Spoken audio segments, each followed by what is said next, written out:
ma doonaysaa inaad barato xirfadda video editing-ka ama aad edit gareyso fiidiyoyada adigoo isticmaalaya mobilkaaga smartphone-ka ama computer-kaaga?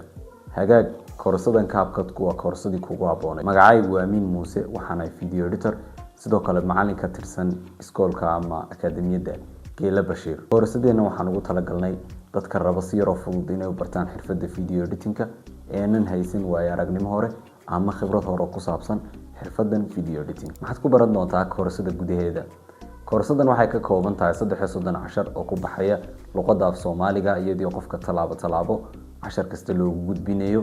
waxa koobaad ku baran doontaa wuxuu noqon doonaa interface-ka software-ka CapCut inaad baratid, tools-ku xagee ku jiraan, interface-ka si guud inaad u baratid.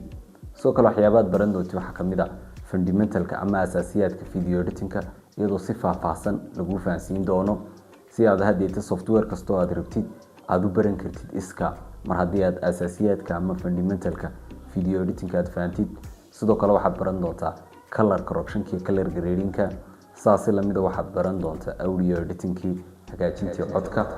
sidoo kale waxaad baran doontaa sound design-ki, nashqadeyntii ama engineering-ki sound-ka, hadday noqoto background-ki, sound effects-ki, waxyaabahaas oo idil baad baran doontaa. si guud koorasku wuxuu noqon doonaa mid ballaaran. intan aan imika kula wadaagay waa topigyada ugu waaweyneed kooraska gudihiisa ku baran doonto. maxaad helaysaa markaad koorasadan CapCut-ka dhamaysatid? number 1 waxaad awood u yeelanaysaa ama ability inaad edit gareyn kartid fiidiyoyo kala duwan, ha noqoto kuwa long form-ka, kuwa short form-ka ama reels-ka, kuwa commercial-ka xitaa waad ku edit gareyn kartaa adoo isticmaalaya mobilkaaga ama computer-kaaga kuna isticmaalaya software-ka aan kooraskeena ku saleysan yahay ee CapCut-ka. sidoo kale midda labaadeed ka faa'iideysi ama aad helaysi markaad koorsada dhamaysatay waxa weeye certification, shahaado cadeynaysa inaad akademiyadan ka soo baratay xirfaddan video editing-ka khaasatan software-ka CapCut. maxaa lagaaga baahan yahay si aad koorsadeena CapCut-ka u qaadatid?